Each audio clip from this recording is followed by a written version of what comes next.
All right, ladies and gentlemen, friends and neighbors from all around the planet Earth who are even remotely into cars, you've decided to push that play button once again on yet another REIT episode of V8 Radio, Kevin. REIT. Read on, man. Yeah, man. That's a great word, and we'll get into that in a sec. We have another very special episode because we've got a guest again, Mike. You believe How that? about that? Our guest today is our good friend, Mr. Clarence Barnes, who is joining us from his penthouse high-rise suite in Boston. Is that right? Yeah, I'm in Boston. I'm sheltering in place in Boston right now. I go back and forth from L.A. to Boston, and all my friends in L.A., they're like, it's 80 out here. It's amazing. And I'm sitting there in the rain and the cool, and there's not even a highway if I could drive, you know? Well, it's worse for us because we're both in the Midwest, so, you know. Yeah. But anyway, we're going to learn all about Clarence in a minute, and we welcome everybody to this great episode because if you are familiar with our show, we tend to start every one of these episodes with an automotive trivia question. And I think, Mike, I figured it out. That's how we get away with saying that this is an automotive podcast.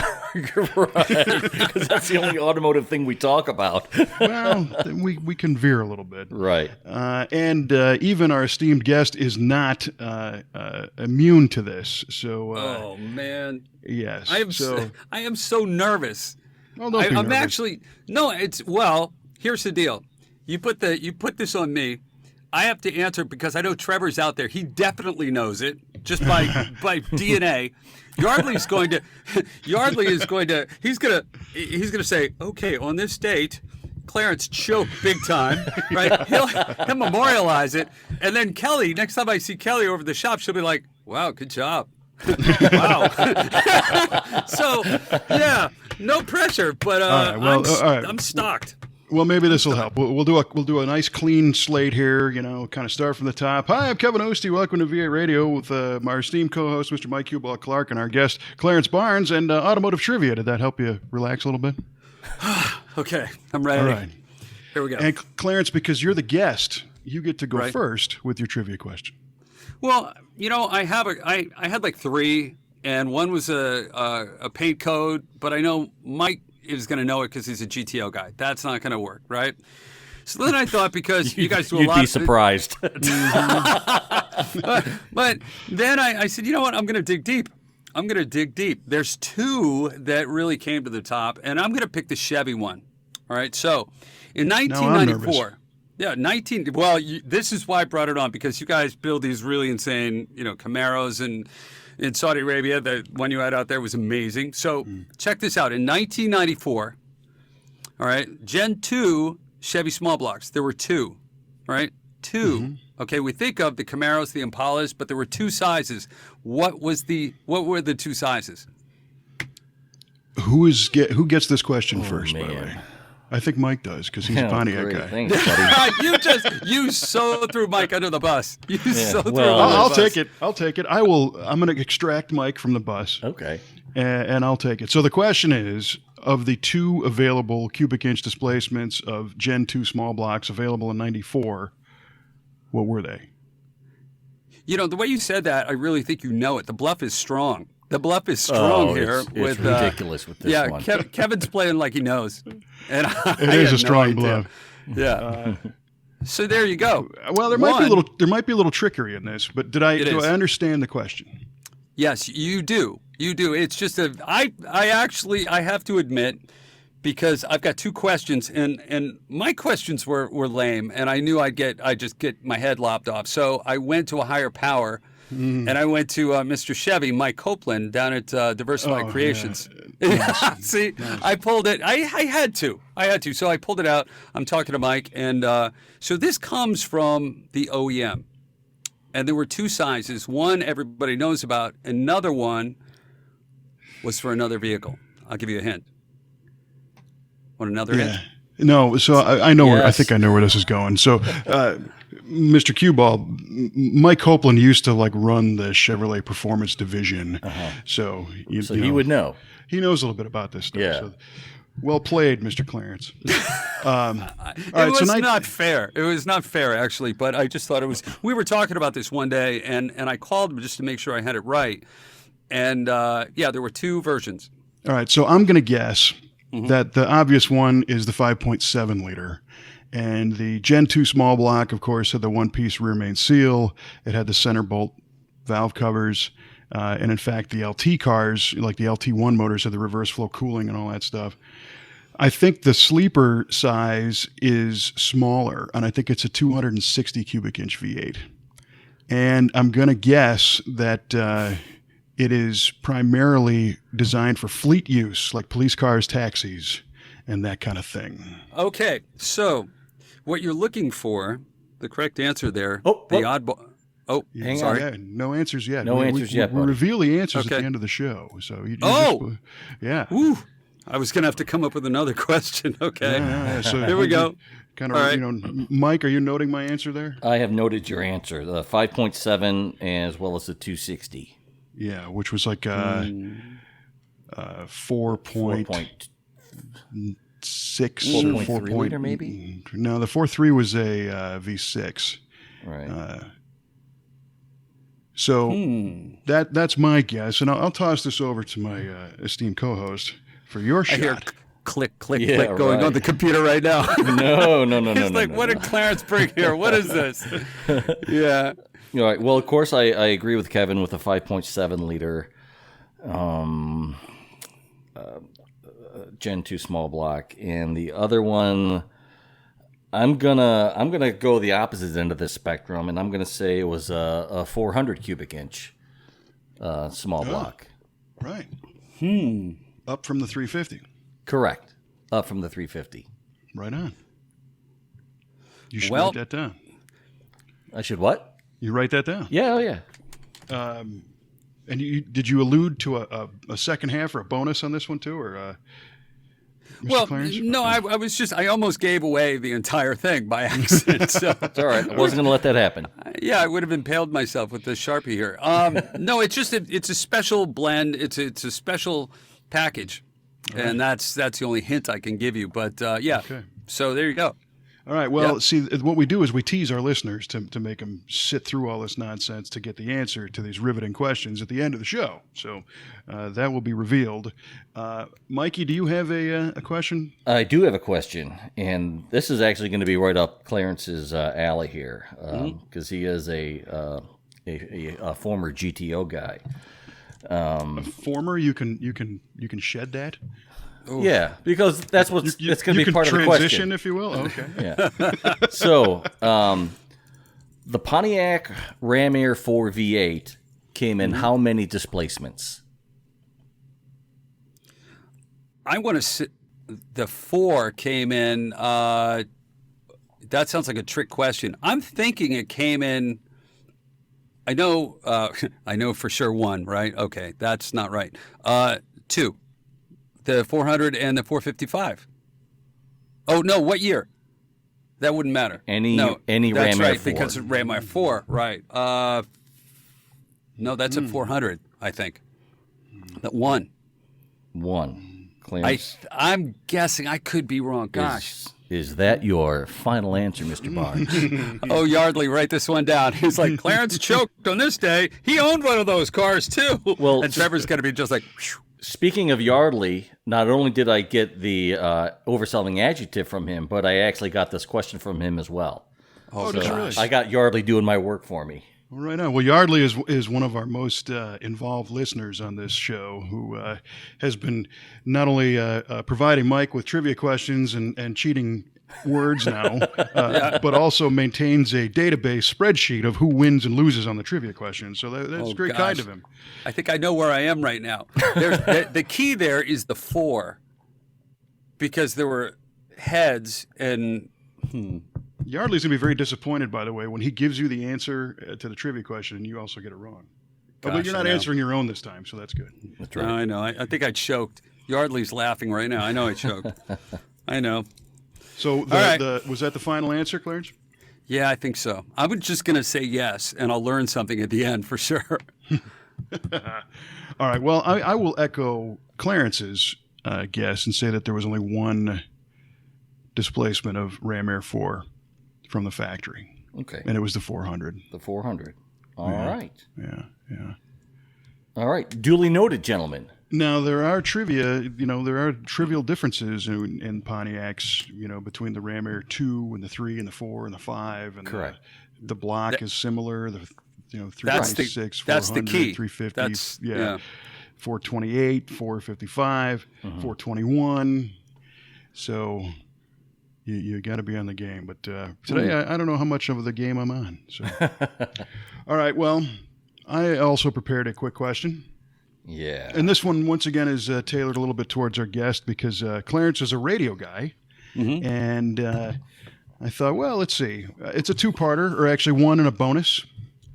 So the first question is, when was the first automotive FM radio released? Wow. Oh my gosh.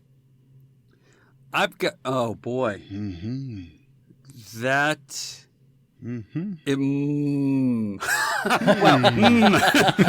Wow. Wow. I'm trying to think of all the cars that I've sat in, and I'm going back and farther back and farther back. Push buttons. It had to be.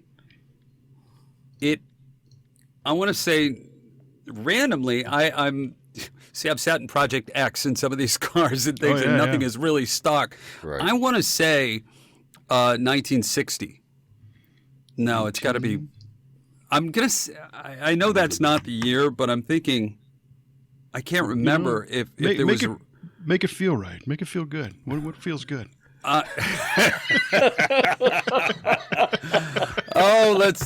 You know what? Let's say 1960. 1960. I think that was a big loss. No, it would have had to be 50. No, 54. 54. 50. No, let me go 55. I'm going to split the difference. I'll go 55. See, that feels better, doesn't it? Yeah, no, it feels. Boy, it feels like I can hear somebody laughing in the background, scribbling down. See, you guys can see each other, and I'm just out here in the burbs, and you guys are going, this guy. I told you about this guy, right? Yeah, that's me. I tried to tell Mike as little as possible. So yeah.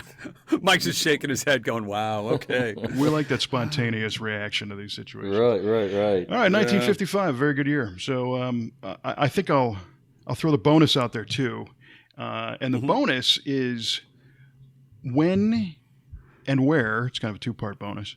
When and where was the first commercial FM radio station? Oh wow. 91. I want to say 91X down in Southern California, but could it have been WLS in Chicago? Was that it? It's possible. I'm going to say, I don't know why. I think it was WLS in Chicago, which is a pretty famous radio station. The WLS call letters stand for? What is it? WLS was owned at one point by the Sears Roebuck Corporation, and it stood for the world's largest store.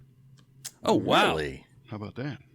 Holy Man, mackerel. I just created a bonus for myself out of thin air. So if I get either one of yours wrong, I can use that. You can just fall back on that. Exactly. You can't lose. And I'm today. a radio guy, and I know nothing. What am I doing? Oh, gosh. Okay. All right, so we got 1955 and 91X. Mike, do you know when was the first automotive radio release? Unless Clarence, are you changing your answer, or was that not fine? WLS. I'm going to go with WLS. I was going to say 91X. Not 91X. I got but you. no, Right. it's definitely WLS or RKO, but I think it's WLS. Okay, so like Clarence, I'm going to stick in the 50s on this for the first automotive FM radio release, but I'm going to say 1957. 57.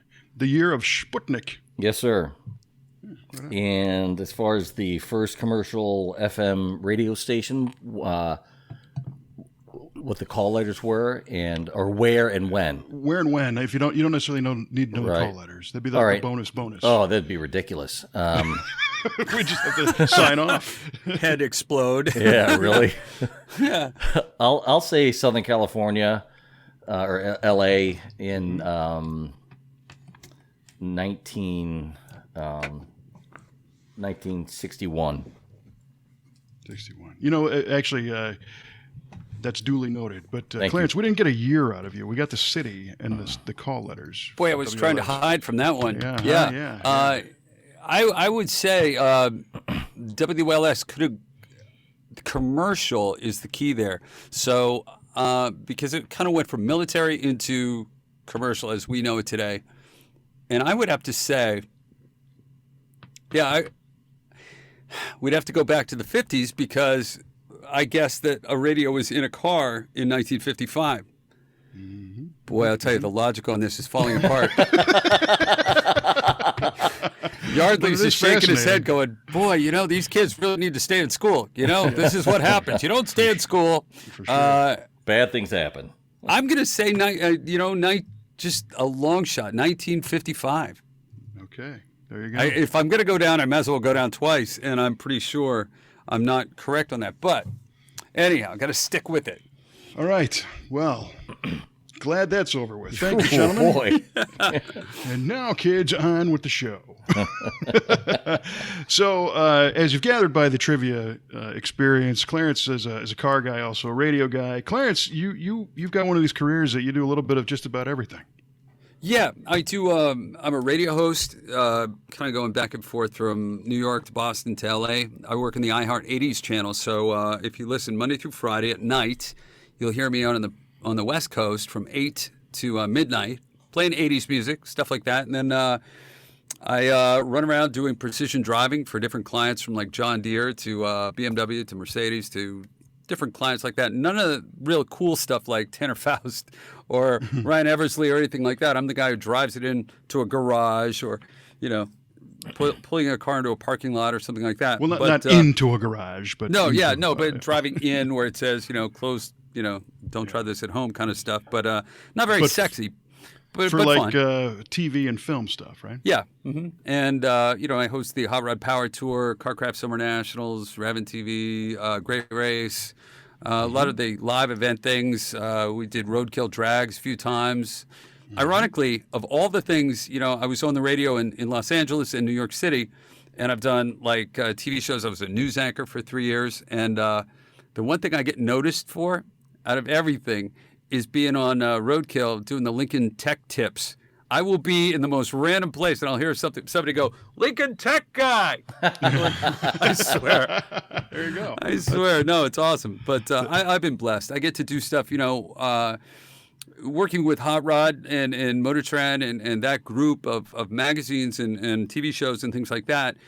When I first started was a long time ago, and I had done a reality show called Forza Motorsport Showdown. I raced 5 people for $100,000. I came in second at Road Atlanta, and the thing played over and over again on Speed TV. And the folks from Hot Rod called me because I was basically a wise guy on the show. Nah. Yeah, no, you know, I was torturing Lou Gelati and a few other people, and Lou of it was LG a lot of fun. Motorsports. Exactly, and I was just harassing those guys. Lou and, doesn't mess around, by the way. You lived through that? He cheats. I mean, what? I'm sorry. I want No. I'm not necessarily on the track, but Lou really doesn't take a lot of stuff from people in reality. No, too. Lou's a very good driver. I wouldn't want him behind me. He's impatient, and Yes. But I will say, you know, when I came in second, he came up to me, and it was a real dramatic finish, and I thought he was going to congratulate me, and he said, "Never stop till the end. You just cost me $100,000." I was like, "Oh, okay, thanks, Lou. Thanks, love you." I don't know. You know, he's a cool guy. To know Lou is to love him. He's a tough guy, very good driver. plays to win, you know. Yeah, the experience was amazing. I got to drive some really cool stuff. Ken Gucci, the drifter, he was one of the guys. Angela Cope was in the race. won it? And Angela Cope for year one. It was year one and Air Ride or Ride Tech now. Ride Tech, yeah, Brett's yeah. car. Yeah. So she was a phenomenal driver. I'm okay. She drove a really good race, and I got a lot of lucky breaks. But after that show, I got called by Hot Rod, and it came down to the fact that the lady said, you know, I got a call that you might like to do this. I said, yeah, let me put it to you this way. When I was a kid living in Quincy, Massachusetts, my mom would get up at the crack of dawn and drive me around. I'd do my paper route. She'd follow me, and I'd take that money, and I remember I had to walk all the way across town as a little kid and I'd use my paper route money to buy hot rod and carcraft. I told the lady, I said, this isn't just something I want to do because I have nothing else to do. This is what I live for. And growing up, before I ever did radio or anything like that, I was a mechanic. I worked for Western Auto doing brakes and taking everything apart with a acetylene torch because I live on the Cape, you know. Right. And it's all rusted together. Yeah, it's just rusted. So I had in high school, I would get cars and kind of rebuild them and trade up. I had a 1970 GTO Judge, 69 Chevelle, 70 Camaro SS, and my first car was a real roach. It was a really beat up 69 Mustang Fastback. And my cars got better as I went along, and then I went to school, and so now it's I'm looking for that GTO from when I was a kid, trying to find the guy who owns it. Yeah, but so here I am. I mean, I'm point on this hot rod power tour, which just got rescheduled. Now, for you guys have been out in the power tour. For Kevin, you've had cars out there. You've been in the hot as well as the cool and all over America with the power tour. Mm-hmm. This is basically like 100,000 people over the course of a week, 6,000 cars a day going through small towns. This year we start out, it's a change. It goes from August 23rd through the 29th. It was going to be in June like it normally is. And then, of course, with the COVID, it's moved. And I'll tell you, it was amazing because it took hours and hours and hours of work to get this done. But now it goes August 23rd and ends up at Joliet on August 29th at Chicagoland Speedway. So some new places that we've never been before, a lot of room for cars, which is important. Yeah. And it's just amazing because it seems like people are so addicted to this. I was talking to Mike Copeland from Arrington's going to go out with QA1, Redline Oil, E3, Classic Instruments, Pilot, all those guys, and they're going to bring out all their race cars. The Dodge Rampage from SEMA, the mid-engine, 650 horsepower, is going to drive that around. Joe Park's new Secret Squirrel truck. Boris from Street Machinery, he's going to bring something. It's a turbo with 1,000 horsepower, and he's going to drive it. Now, most of his stuff is patinaed and dropped, so I mean, just from everyday people to real pro builders to people who just love cars of all types. You can see everything on the Power Tour. So we're pretty excited about that. Oh, yeah. So we just covered a lot of ground. Yeah. I'm going to breathe right now. All right, let's bring out those trivia question answers. Mike's like, Clarence, stand back, put down the coffee. Nobody gets hurt. That was 2.5 shows worth of content in 16 minutes right there. So it's fantastic. No. It's good. So what I'm going to do is kind of back the truck up a little bit and hit on a couple of things that I find interesting. Not to go all the way back, but that Forza Motorsport Challenge deal, you mentioned a little bit about the cars. What were you guys driving car-wise? Well, the Forza was about Forza, the video game. And before they realized that we could have really gotten killed, most reality shows, there's kind of like you got a little safety zone. We really could have gotten killed. There was nothing. I've done since a few pilots and things like that. And you get to know, the producers lead people into a certain way. Bud Brutzman from BCII, who does all the big shows like Overhaul and stuff like that, he just set us out there and he said, "Okay, we're going to run." And so we all get cars, like quote stock cars. So I had a 70 Challenger 440 with a Quadrajet, pretty much stock with headers, and a 727 automatic transmission, which was kind of weird. Yeah. And then you had Angela Cope had a dropped, it was beautiful Mustang. Really, really nice. That thing was supercharged and really kind of warmed up real nice with air ride. And then was you it had, black? No, white. Okay. They sold it it went for a lot of money on auction after she won. Then you had Lou Gelati's car. And it was funny because all these cars pretty much had to be stock. And I remember one of the things that started the show was me harassing Lou. Because when you look closely at this, it's a C6, right? Just normal Corvette. But as you look closer, there was all types. I said, "Wow, man, I didn't know they came with those huge brake ducts. That's pretty cool." And look at that huge sway bar. Man, I'll give you $50,000 for this, right? Like I was just on him. And well, he's got a race shop. I mean, they build race cars there. No, he built a real serious car for it. So he had that out there. And then let's see. You're in a 70 Challenger against. Yeah. A C6 Corvette. Yeah. Good Lord. So, And you beat him? Not just And you came in not second. just not just the C6. Well, the wild thing was it came down to a little bit of strategy because we did road racing, we did drag racing. We had a couple days of drag racing. We did circle track. So there are different tracks. I mean, I didn't even have an emergency brake in my, not a pole brake. So I had to drift a car. Now, mind you, on my Facebook, on my Instagram, you'll see a picture because halfway through the show, and this is a little inside thing, but halfway through the show, I'm at Road Atlanta, coming down to the main straight right before you get to the front end. And I had problems with the automatic not shifting right. And I'm on the radio. I'm saying, okay, I think we're good. I can get this on the straights and just throw it through the turns, right? So we're going through. Just as I hit them on the radio, the transmission came through the floor with the drive shaft. Boom! Ooh. It sounded like a shotgun. And you can see on my Instagram, I have a picture. Looks like you put a basketball through the floor. And on camera, I couldn't say anything about this. And all my friends were like, "Man, I can't believe it. You didn't even flinch when that came through. You were so cool." I said, "No. That's TV. We recorded all those things that you couldn't play on TV that I said while that drive shaft was flying around inside, the rig. I thought I was going to lose my leg." I bet. That's nothing to mess around with. Yeah, so when we put a new transmission in, the next converter was a high stall converter. So drifting was you either were going or you were not. And then autocross is a little tough with it too. But I made up for it on Road Atlanta because I've been on that track a bunch of times and I knew how to sort of shortcut some stuff and throw the car around enough. But it was wild. It was a great opportunity, and I got a lot of lucky breaks on the drags too. It was, I think, 11-1 on street tires, drag radials. Wow. Yeah. So we got that going. And Again, not a stock 70 Challenger, by the way. Well, it turned it basically, yeah. So, well, it was definitely, we worked on it a little bit, but the wild thing about the show was there were no safeties, and we really could have gotten hurt. I think Microsoft didn't do a second for us because they realized that we could have gotten hurt. There was some crazy stuff in the footage, but it was a lot of fun.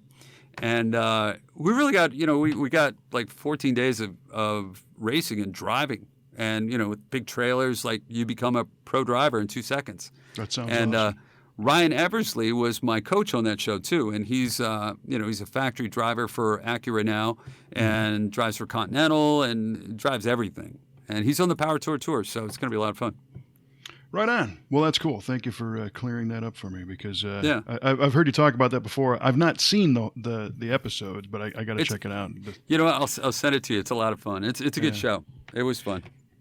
Now we'll shift gears and ooze into Power Tour. And Mike and I were just talking about that because you've done a couple legs of a couple of them, right? Correct. Yeah, maybe two. I've been on 2 power tours, a couple legs on each. Yeah. Yeah. And Mike, along with myself and our good friend Paul, all find ourselves with cars that are not ready to be on Power Tour right now because Well, you have life. Life gets in the way all the time. It's like you have work and life and it's stuff just like that. part of the deal, and it's for me it's fun because it's kind of come full circle.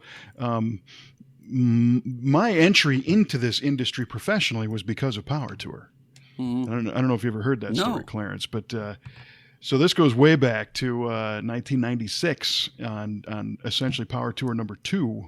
Mm-hmm. And it was New Year's Eve in 1995, and my friend Paul and I that I just mentioned we're out celebrating New Year's Eve, and we've got a few adult beverages in us, and we got some crazy ideas. And he said, "Hey, what should we do in 1996? It's a new year. We need to set some resolutions here." And either one of us landed on committing to do the Power Tour in 96. Well, I was recently out of college and not doing a whole lot with my life, and he was still in engineering school at U of I, and neither one of us had a car that was worthy of being finished or taking on a Power Tour. So I honestly kind of forgot about this whole thing until like the day before or 2 days before the tour was supposed to kick off. And that year it started off in the parking garage at the Peterson Museum in LA, and it went all the way to Norwalk, Ohio. These are the days of the 500-mile drives. And Paul pulls up in front of my house in his daily driver, which was a rusted out 88 Chevy Cavalier. And he goes, That's dude, perfect. he said, get in the That's car. it. And I said, Yeah. well, what do you mean? I thought we were going to get lunch. We're going to go Superdog or something. And he's like, no, we're going to California. We're doing the power tour. And I'm like, you're out of your mind. And he goes, dude, you promised, So of course I had to commit. He had, I think he had $300 on a credit card. I think between the two of us, we had about $60 in cash. I had a couple $100 on a credit card. We had a tent in the car, it's just like, let's just try this. So it was a mad dash to go west from Chicago to LA in a couple of days. And when we got out there, we realized that we really didn't belong, because this was long before, the only other cars on Power Tour were like Coddington and Baskerville and, Right. and Foose and all those guys Mm-hmm. and some of the magazine writers. And I think there was only 60 cars on the whole thing. I mean, this is, year number 2. Yeah. And then us and this pile of crap Cavaliers. So we thought we got to do something, to kind of make fun of this car. So we bought a box of Sharpies and, we had everybody sign it and write stuff on it. And we named it the Power Turd, and, Oh my and God. put some shoe polish in the window. And we told Drew Harden, who was the editor of Hot Rod at the time, and Jim Savis was publisher.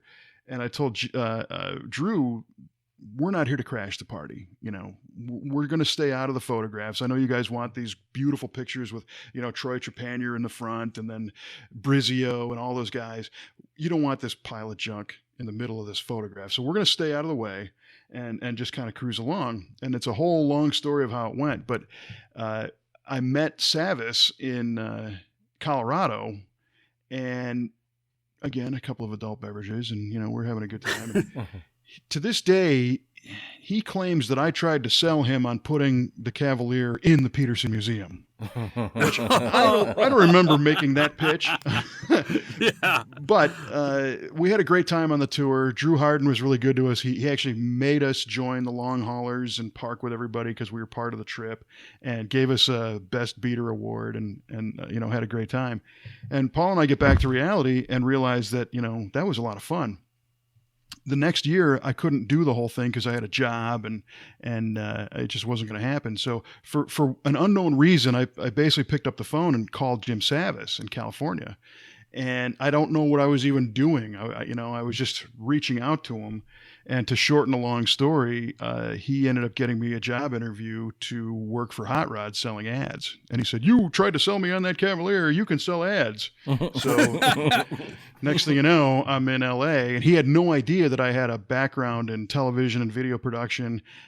He just said, here's our open seat, jump in. And a year and a half into doing ad sales for those guys, the opportunity to work on Hot Rod TV came around, and they're like, oh, you can do this. So I, morphed into the associate producer role of that show and ended up doing that. So Power Tour changed my life. It's a big deal. And a couple of years later, that's how I met Kelly, was on the Power Tour. My car broke on the way. I was shooting it for Hot Rod TV, and I had a 62 Ford Galaxy convertible. We still got it. And it broke just outside of St. Louis. And, we were using it as a camera car, and that's where Kelly was from, in this area. So that's how we met, was because of that car failing on Power Tour. And, so it changed my life many, many times. So when you talk about people that get amped up about doing Power Tour, there's a reason for it. It's a magical thing. It really is, because and it's something that I'm so excited to go back to every year, because you make friends there who, you never would have met otherwise. Just regular people. I mean, yeah, like you say, there are the celebrities who are out there, the pro builders, the people everybody sees in the magazines and stuff. But then you see people, I've seen whole families grow up.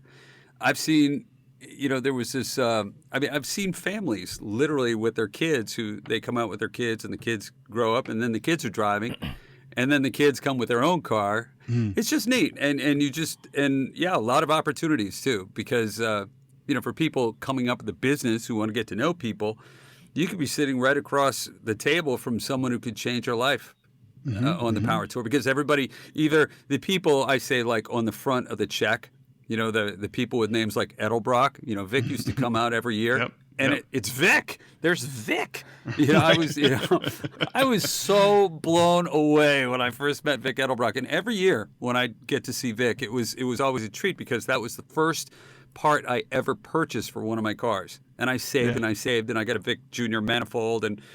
But it's literally like, your car dreams coming true because you see everything from like the power turd to one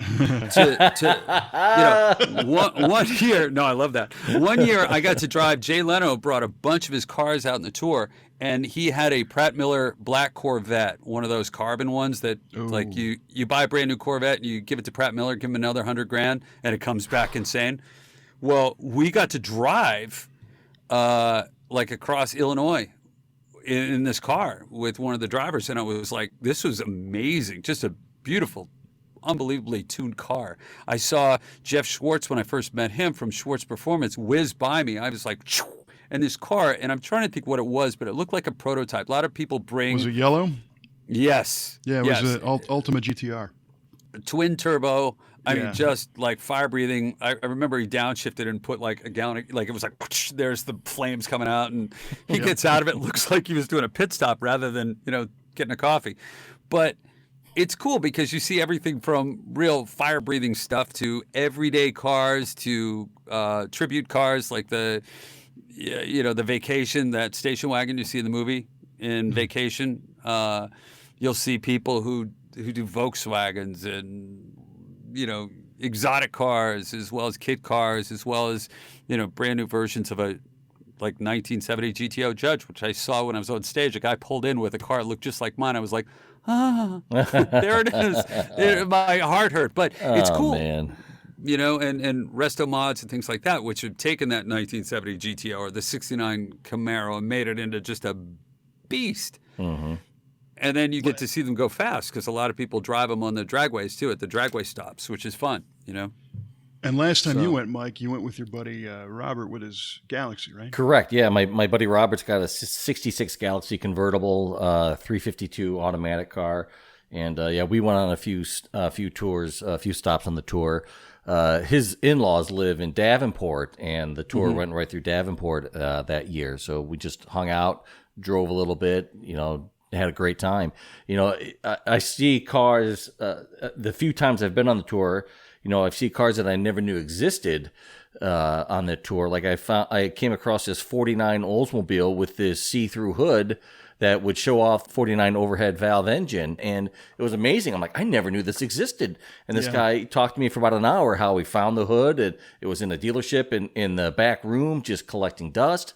And he was able to get it, and he put it on his car and restored it. And it was just amazing vehicles that you see on this thing. And to sort of tag along with what you said about your wife, meeting your wife on there, I've seen so many people, the camaraderie that comes together with people of all different ages and generations and areas and places. And somebody breaks down on the side of the road, it's almost like a community effort to get through the tour because someone will have a failure. You'll see a line of cars. I've seen people with welders out on the side of the road putting together, rear ends and cars coming apart and things like that. And then one time a guy in a C10, drop C10, hit a deer, and thank God he was okay. The deer didn't make the tour. Oh boy! But but the whole front of this C10 was really destroyed.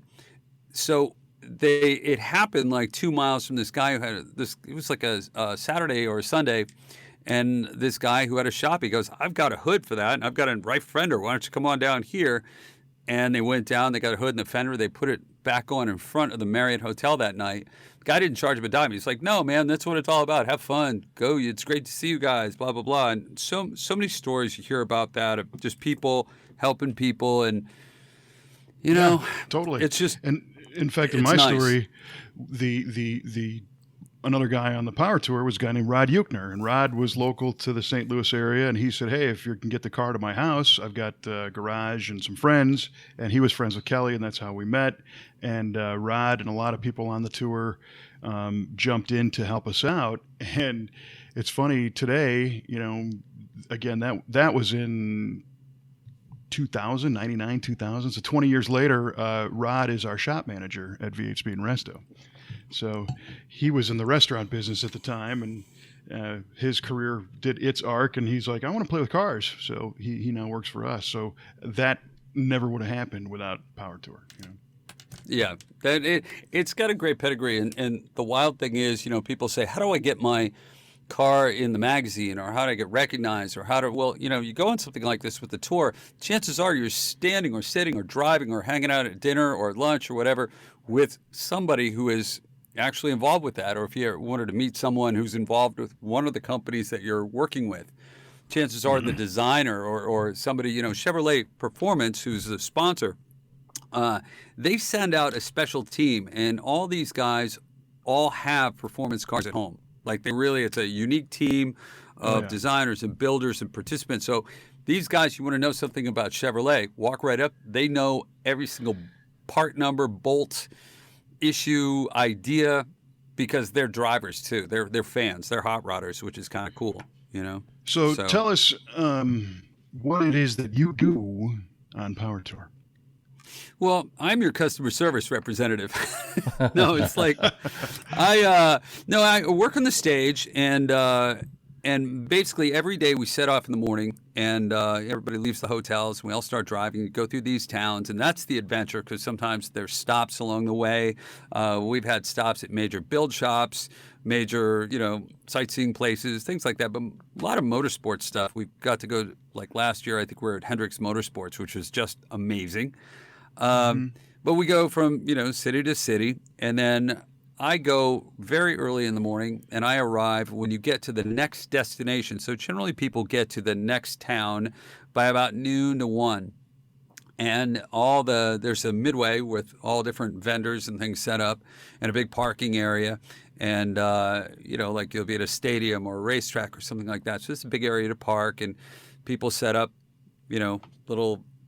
get their coolers out and start socializing and stuff like that. But the cool thing is, down right along the midway where all the vendors are and everything, we have a big stage, and I sort of organize the stage there with my friend Jeff, and we tell jokes and give out information and talk to people who come up. And a lot of people throughout the day will set up lounge chairs and stuff in front of the stage, because we'll give away a lot of stuff. We give vendor stuff out. I mean, we give away 4 Continental tires of your choice, which is kind of cool, because it's a nice little bonus. Yeah, we've given away crate motors. We've given away, we give away T-shirts, all different types of stuff, because all the vendors get up there and they play games. We have fun, and everybody's kind of a winner in this situation. It's a family-oriented event. And so we just hang out on the stage and talk to people, take pictures, and goof around, tell jokes, and make everybody feel at home, because that's really what it's about. And then you gotta get food, get some sleep, get on the road early again to catch up with.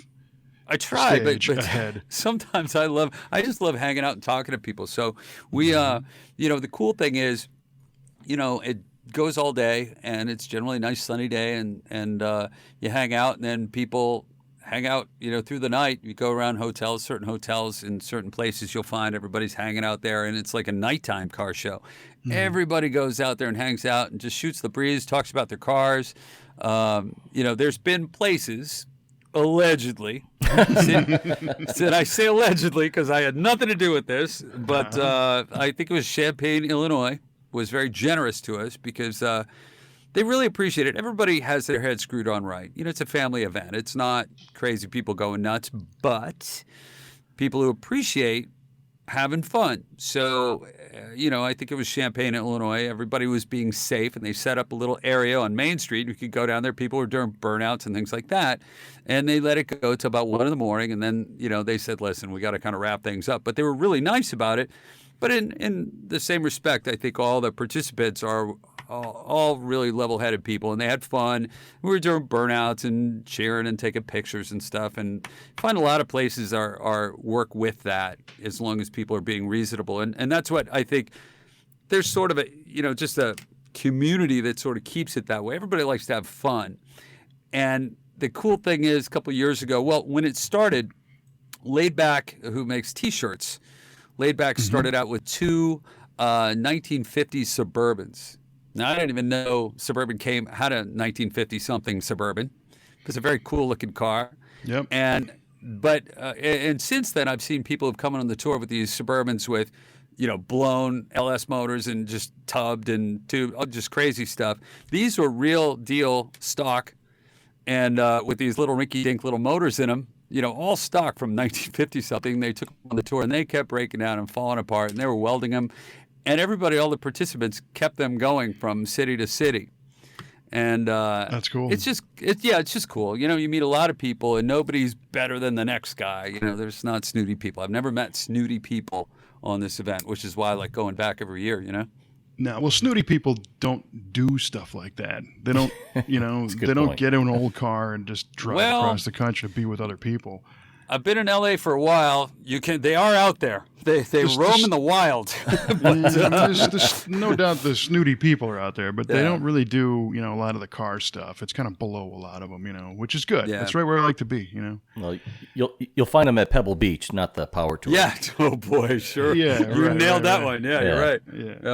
Yeah. So when it comes to Power Tour this year, now you already told us that the date got moved. Did they change any of the venues when they rescheduled for the fall? There have been some added. Some stayed. The dates were moved around a little bit. Like I think we added. I'm not sure we were in Davenport. We're going Champaign, Davenport, Chicagoland Speedway. I think that's a new one in Joliet. Yeah. So some of the places we kick off in Norwalk, and then Hebron, and then Indianapolis, we're at the fairgrounds, and then Madison, Illinois at Worldwide Tech Raceway. Right. So that's the former Gateway. I'm not sure. Yeah, right. And then Champaign, and down at the college, and then Davenport at the fairgrounds, and then Chicagoland. So all those places, we were super fortunate, because what a lot of people don't realize is all the back end that has to happen to get this done with permits, insurance, getting waivers from all the cities, and making sure the city that we go to has enough hotels, has enough parking spaces, is okay with us bringing 6,000 cars, loud, horse-powered, and some not horse-powered, but just people. And most people are really excited about that, and some people a little overwhelmed. But the cool thing is, when you drive from city to city, you'll pull into some of these towns, and you'll see people who've set out these big picnic benches out in front of their houses, and everybody's sitting out there watching all the cars go by. So it's like a big parade, which is kind of fun. Yeah, it is. And I know, working there, I did, I think 14 tours total, 12 long hauls. And that was back when they were doing East Coast and West Coast and the whole thing. And I knew what it was like, because I used to work with the events department and our friend Joe Sebregandio and those guys on getting the word out. I didn't do the pre-run, but the certain events guys and gals would do the pre-run and try to visit these towns and try to warn them, about what was to come. Which if you've never experienced this, you have no idea. So it was really cool. I think in 2016, Power Tour actually came through Redbud, Illinois, where our shop is. Right. And it was because the events team had used that Route 3 going through Southern Illinois as part of Drag Week the year before. And they said, this is a nice little route. We should take Power Tour through here. So as soon as I heard about this, I immediately cut some meetings with the local town officials and the state police and the county sheriff and the tourism boards. And we had this presentation at the courthouse. And I said, guys, you're not ready for what's going to happen here. 5, 6, 7,000 cars are going to come through, and they're going to need everything. They're going to need lunch. They're going to need gas. They're going to need auto parts. They're going to need groceries. All these people are away from home. So at first, it was a little bit of deaf ears. They're like, oh, yeah, cool, a car show. And I'm like, no. No, yeah. Not just a car show. Right, Yeah, exactly. So the great thing is, Randolph County, where our shop is, and the city of Redbud really started to tune in, and it's a car town to start with, which is good. Yeah. In a town, the next town over, actually where I live, in the town of Waterloo, Illinois, they didn't really embrace it that much. They looked at it more as an opportunity to need resources to manage. So they're like, oh, well, how many cop cars do we need to keep this intersection open? That kind of thing. Right. And I was telling them, well, there's that, but really you want to make your town available.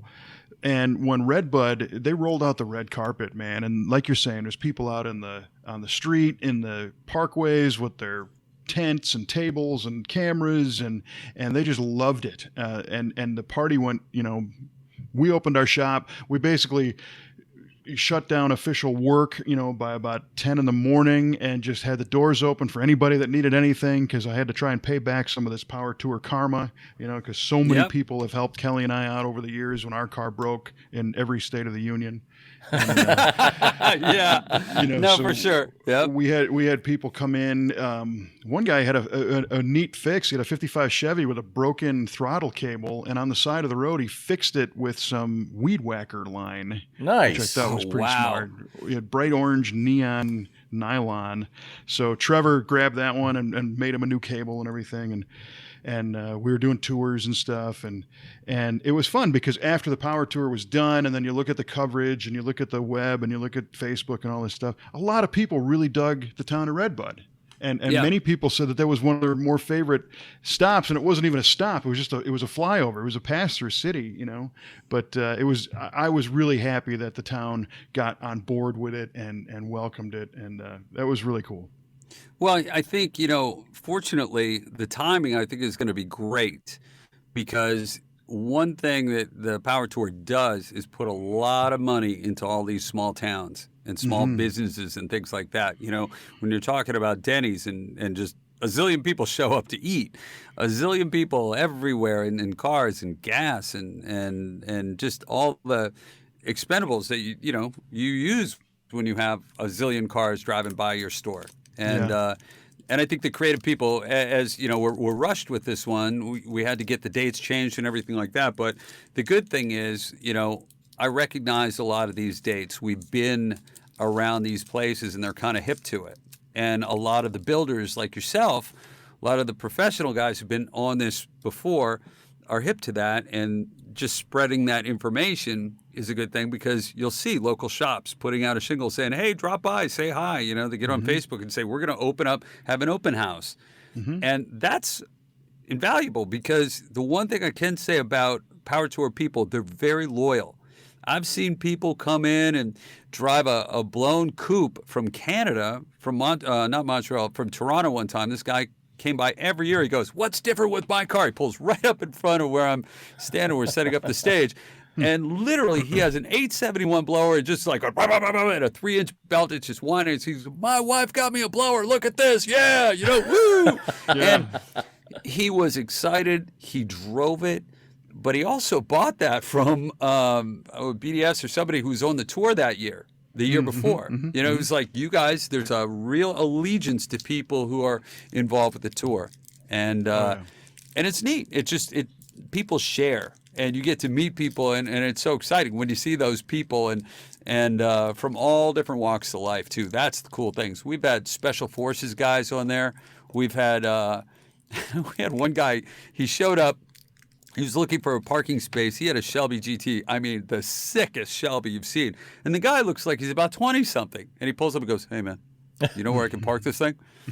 And I'm looking at him, and he looks like if you were to find a picture of a special forces guy, right? Yeah. There he is, right? So he gets. He looks like Pat Tillman. Yeah, I pull him right over here. So he pulls over, and I said, "You can park right here." He's like, "So, what's your name?" And he said my name. I said, "So, how long are you a contractor?" And he looked at me and said, "How'd you know? What do you mean?" I said, "Well, you kind of look like right in the right in the encyclopedia. There it is, the beard. You happen to be the most in shape guy, and the guy looked like he jogged 30 miles to get there." But and I've seen him there for 4 Power Tours in a row. Nice. And he goes and works overseas, and we stay in touch. He sends me emails and stuff like that. He says, "I can't tell you where I am, but I'll show you some of the cool stuff I'm doing," and he'll send me little clips. And he's out there. He's out there putting his best foot forward for us. And he comes back, and then he buys a car and goes racing, and then he goes back and plays with insane guns. But it's a good people life. from all walks of life. It's really cool. Well, this is exciting because it's in my backyard again this year at Madison, and then it's going to your backyard, Mikey. Yeah, that's right. It'll be just about 10 miles away from my house at Chicagoland Speedway. So I'm really excited about that. I set a goal for myself to have my GTO ready for the Power Tour, and this little setback just gave me a little bit more time. So that kind of makes me happy. I should be ready to go. Maybe I can get those upgrades to the Galaxy done by then too, and yeah, man, get Paul's car on the road and move the needle up an entire year. On How about deadline. It? There we go. We need that. Wow. So this is good for all of us. Yeah, no, it's going to be a great time. And it is tremendous for the economy as well. And I remember a million years ago talking with the people at Summit Racing saying, you guys need to be running, like in November, December issues, you need to start running Power Tour specials so that people are in the off season, they're in their garage. They knew they did Power Tour last year, but it was miserable because they didn't have AC. So there should be a vintage air sale, in the off season to get your car ready for the road. And we try to advertise that service now, to our customers in our shop because we've prepped a number of cars for Power Tour, and it's a good shot in the arm, good deadline, event. And your car has to work. You can't fake it, That's right. Well, this is going to be the year. I think everybody's going to want to get outside, hit the road, and just be with family out in the sunshine. And this Ohio to Illinois is going to be awesome because it's all these places I've been to and they're great stops. Sometimes we sweep way south, and if you're going through a heat wave, you could literally melt. You could turn into a carbon. You get out of the parking lot in southern Texas and turn into a carbon sample, and just like you're dust. And so it's like people are like eyes rolling back in their head. Yeah, it's a great time. But this is an amazing group of dates, so I'm really excited about this. So it's gonna be fun. There's another fun Power Tour trivia question there. It actually created its own illness. Except it was an illness that only cars get, and we call it off-ramp sickness. Because as you're going across these hot states like you're talking about, and you're, supercharged 57 or whatever it is, your car will generally run pretty cool on the highway. But as soon as you get on the off-ramp and you're waiting with all the rest of the cars, that's when the needle pegs and they all start puking their coolant and everything else. Man. Yeah. So, we're always, advocating upgrades and cooling systems for people going on Power Tour to prevent the off-ramp sickness. Yeah. Well, it's a great place to get those tips, too, when you're talking to people. And there's several sites you can find on Facebook that are talking, people who go out in the Hot Rod Power Tour, and they're friendly people, and they give you little tips. But, the best thing is, bring some water, bring your family, bring a fun attitude, and whatever you want to bring is totally cool. You don't need a zillion-dollar car. Yeah. It's the people and the spirit of people who love hot rods and cars. And if you're out there and you love it, you're perfect for the tour. Yeah, for sure. Yeah, there's definitely nobody there that doesn't want to be there. So everyone you meet is going to be pretty agreeable. Yeah. No, for sure. Definitely. That's a great way to put it because you don't put that much effort into something you don't want to do. Exactly. Yeah. No, for sure. So, Clarence, so what are you driving now? Anything fun? Nothing really exciting. I've got an FRS. I did a deal with Toyota where I was doing Track Night USA, and so I had a Toyota 86, which is a fun track car to do lead and follows, stuff like that, and show people how to go around like Willow Springs and some of the tracks on the West Coast. Sitting in a garage, just begging me for an LS swap to have a real motor in it, because that little teeny 200 horsepower is fun, but if you put any boost in it, it cracks in half like a cookie. So, yeah, it's a fun car to drive. But that's, I'm looking, now that I'm in Boston and I have time, I'm trying to find the guy who used to own my GTO because I would love, my dream is to get that back. Orbit. Do you have any old VIN information on the car? No, I thought I did, but I don't. My house burned down when I was a kid, and that kind of took that up. Took a lot of things, which I forgot about. I was asking my dad about that. And but I know the guy's sister. He passed away. He sold it to somebody else. It's a bunch of misfortunate events. I sold it to this guy. He had bought a 69 Chevelle SS from this guy who was an insane builder, big drag racer at Epping in New England Dragway. So I had blown up the motor of my GTO, and it was sitting in my yard. And the guy said he always loved my GTO. Well, he had bought this really insane Chevelle SS, the craziest car I'd ever driven on the street. And he said he bought it, and he got a loan. His dad co-signed on the loan. The dad saw the car, drove in it once, and then chained it to a tree and put a for sale sign on it. So this is literally. So it was the freakiest car in the world, because at the time, it was made to look the way they set it up. It had big like ball joint spacers and springs, so the thing sat about a foot off the ground. It looked like a gasser, but it wasn't.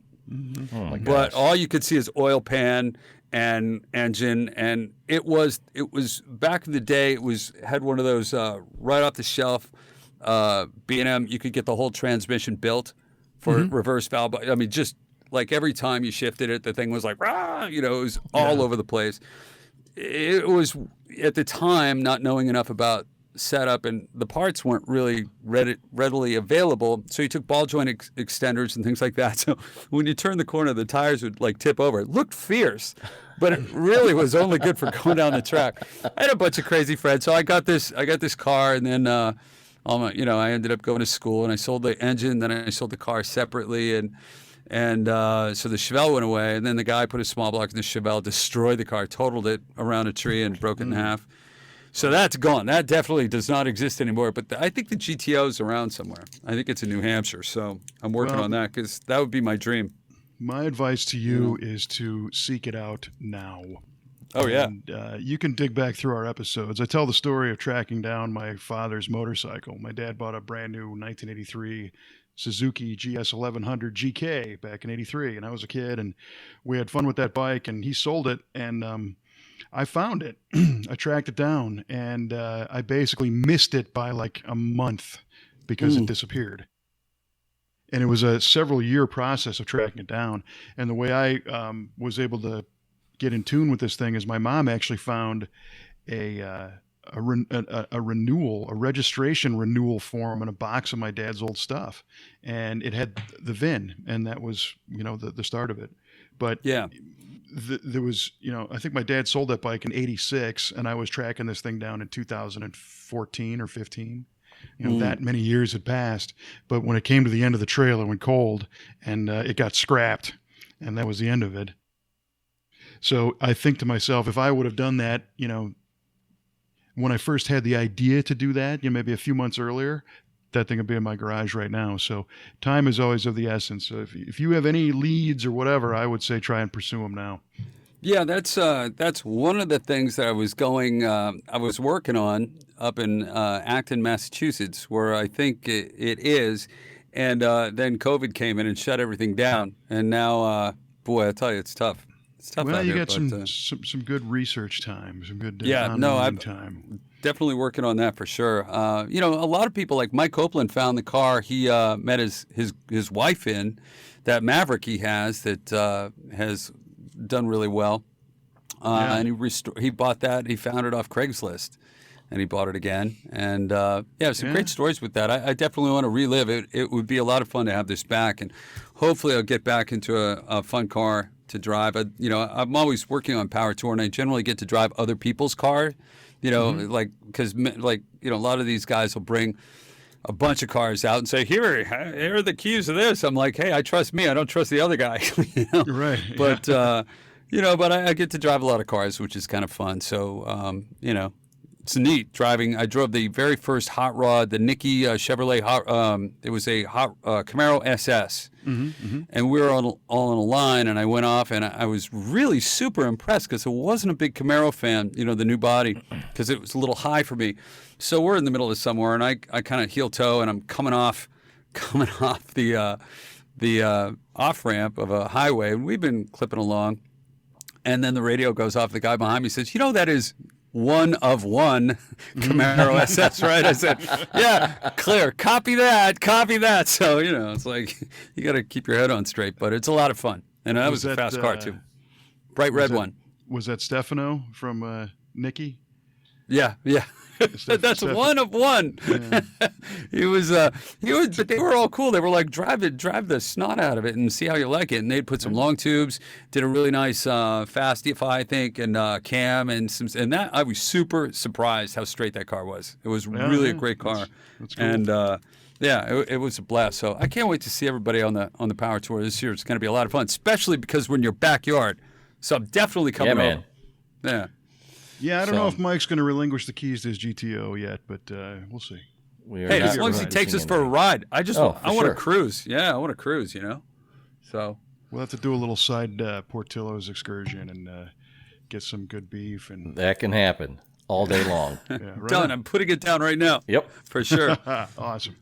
Cool. All right, man. Well, this was a lot of fun. Who'd have thought, Mike? We at one point we would have the guest who was the former producer for Rick Dees. How about that?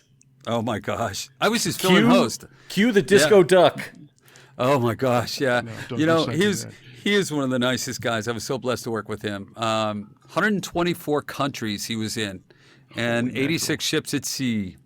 And it was a lot of fun. Really cool. And you were guy. fill-in host? I was his fill-in host and executive producer. So when he'd go he has a house in Danville, Kentucky, and one in L.A. His house in Danville is an estate. So when you go to the house, you get a book. And he'd say, Kevin, so great to see you. Here's a book, and you pick a house you want to stay on because there's 7 properties on this 2,600-acre ranch. Nice. And a 9-hole golf course. So then, I'm his executive, so we have a lot of big guests down for the horse race and all that kind of stuff. And if you were coming down, I'd say, Kevin, listen, let's go play 9, on the course. So I'd say, go up there, and, the guy will give you a T-shirt or something, because it's warm out, and you pick up some clubs up there. So you go up to the pro shop, you get there, and you get a nice set of clubs. You're like, wow. Right about the 3rd tee, you look down, and you notice that those clubs are engraved with your name in them. Because Dees was like, what are we going to do with a dirty set of TaylorMades, man? Take them home, Wow. So, wow. Yeah, he's a great host and a really, really good guy. It's a great part of my life, yeah. There is a slight similarity, when people come to visit me in our little estate here, we just tell them that you're in a 9-hole. We don't have 9 holes. Oh, gosh. Holy mackerel. Well, I'm just thrilled. I made it through. Of course, Yardley will have the details on this, which I know will come out, and Trevor will just be shaking his head going, nah. Nope. Well, it's time to reveal the answers to these trivia questions, because we can hear everybody. They're all turning blue out there. So a collective sigh of relief. You go first, man. Okay, so in 1994, Gen 2 Chevy. You think of Camaros, Impalas, things like that. There were 2 sizes of this engine. A lot of people don't know. The size you were looking for, everybody knows one, but the other one is the 4.3-liter version that they made for taxis. Look at you. Look at you. So you had it. When you said taxis, you said police cars and taxis. The actual police cars used the other one. The 4.3 was just a motor that they made for taxis, and a ton of taxis. But the 4.3-liter was the one to go with. So that was it. And I think nicely done. Around 260. Yeah. So I got Look at right. that. Boom. Yeah.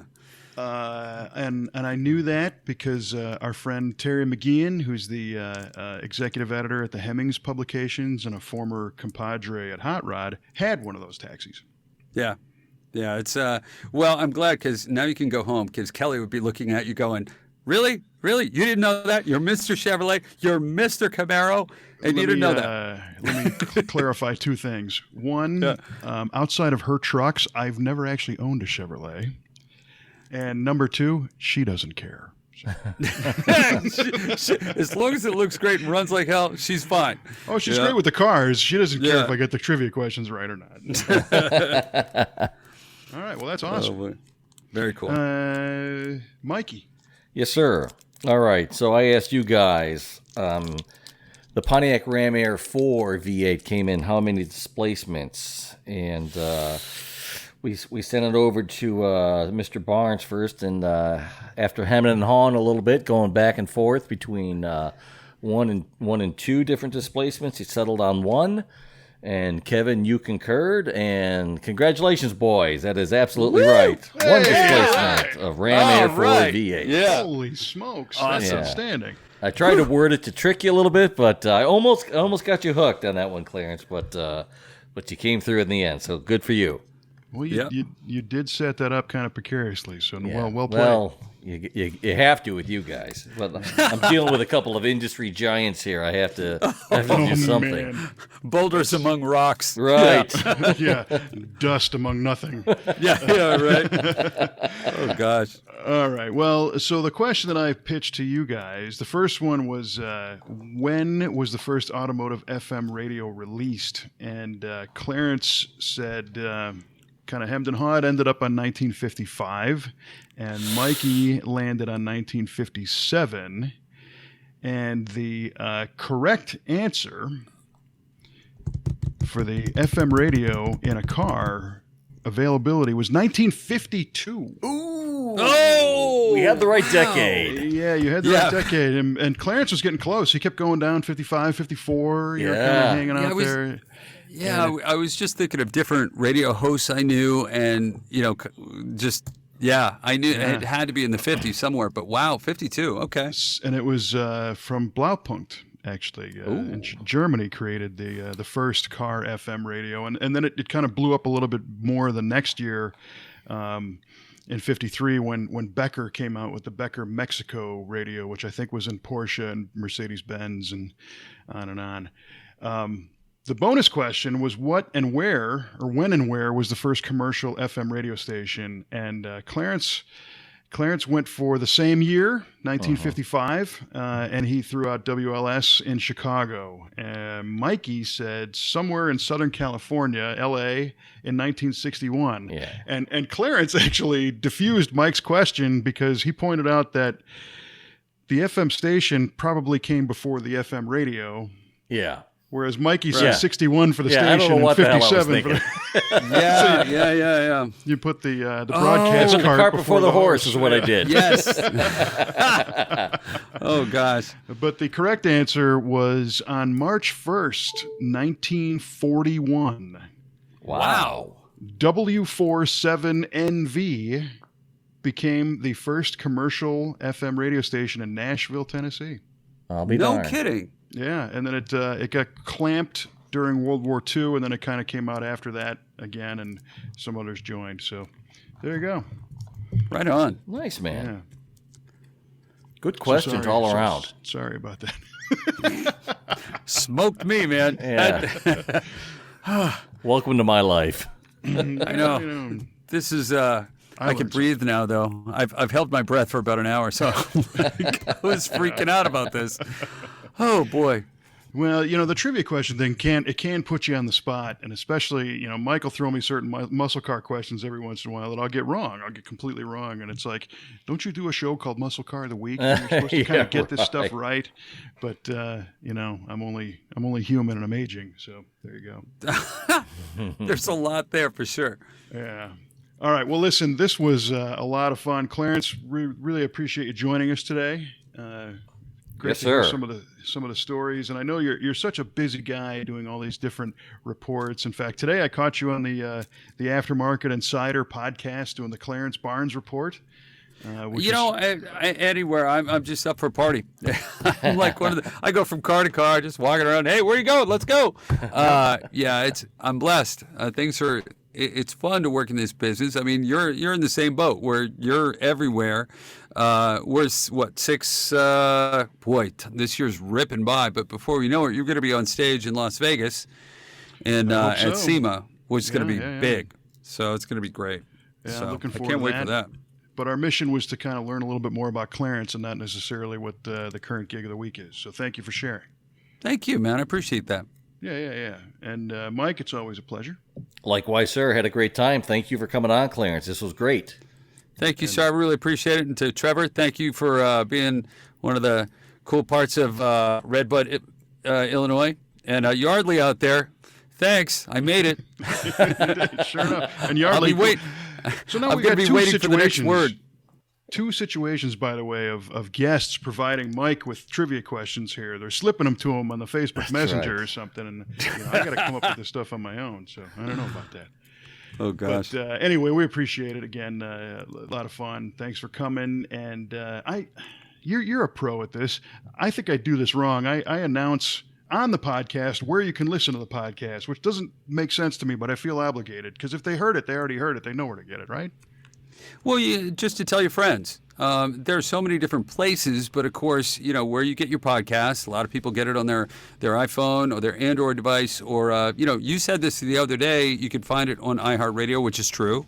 Yep. Which is the company I work for, which is random because you pointed out the fact that there's an alarm. You can use the alarm feature on iHeartRadio to wake you up in the morning, which is kind of cool. Which I do, which is great. That is cool. And you're right, Mike. Proof that he actually listened. Exactly. Yeah. Exactly. No, He this is corroborated our information. Thank you, sir. Well, there you go. So, like I said last time, wherever you find it easiest, just go find us. Thankfully, we're carried in a bunch of different places. And I think that's going to wrap it up for this one. So, for Mr. Clarence Barnes and Mr. Mike Huball Clark, I'm Kevin Ostie. You've been listening to V8 Radio, and try to keep the shiny side under 100. Catch you next time.